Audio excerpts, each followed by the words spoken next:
75वीं सालगिरह का जश्न मना रहा है। इस जश्न को आज़ादी का अमृत महोत्सव नाम दिया गया है। इस मौके पर भारत सरकार ने हर घर तिरंगा अभियान की शुरुआत का ऐलान किया है। इस अभियान के तहत 13 से 15 अगस्त के बीच प्रधानमंत्री नरेंद्र मोदी ने हर घर पर तिरंगा फहराने का आग्रह किया है। लेकिन इस अभियान में कुछ विवाद। केंद्र सरकार ने इस अभियान के तहत तकरीबन 20 करोड़ घरों में झंडा फहराने का लक्ष्य रखा है।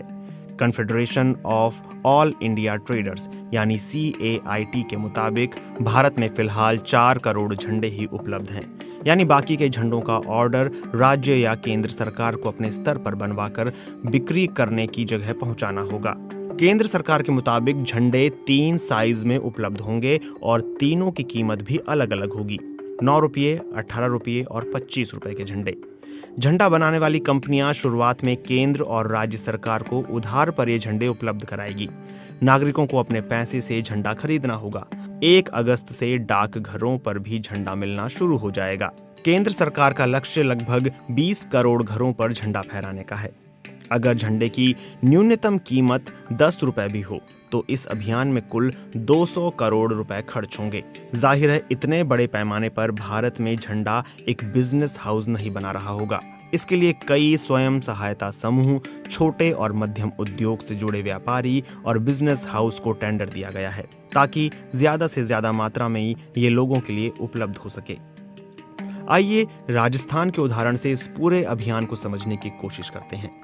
राजस्थान सरकार ने 1 करोड़ घरों में झंडा लगाने का लक्ष्य रखा है, जिसमें से 70 लाख झंडे केंद्र सरकार से उपलब्ध करवाने को कहा है और 30 लाख का इंतजाम राज्य सरकार खुद करेगी। राजस्थान ने केंद्र से 70 लाख झंडे राज्य के 7 डिवीजन में मांगे हैं, लेकिन प्रक्रिया में केंद्र और राज्य सरकारों के बीच कुछ समस्याएं सामने आ रही हैं।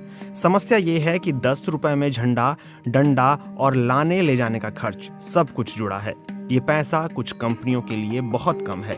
इस वजह से केंद्र सरकार राज्यों को केवल झंडा ही मुहैया करा रही है। दूसरी समस्या पेमेंट की है। झंडा बनाने वालों के लिए कुछ राज्य सरकारों ने पेमेंट झंडा बिकने के बाद देने की बात की है। ऐसे में कंपनियों को डर इस बात का है कि सारे झंडे नहीं बिके तो पेमेंट का क्या होगा। TMC नेता और RTI एक्टिविस्ट साकेत गोखले ने इस पूरे अभियान को एक स्कैम यानी घोटाला करार दिया है।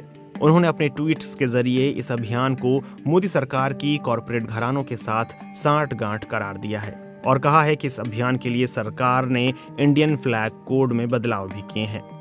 तो आइए जानते हैं इंडियन फ्लैग कोड है क्या। इंडियन फ्लैग कोड 2002 के मुताबिक राष्ट्रीय ध्वज केवल हाथ से बुने हुए या हाथ से बुने हुए कपड़ों की सामग्री से ही बनाया जा सकता है। ऐसे में कम समय में ज्यादा संख्या में झंडे बनाना आसान काम नहीं है। पिछले साल दिसंबर में इस फ्लैग कोड में बदलाव किए गए।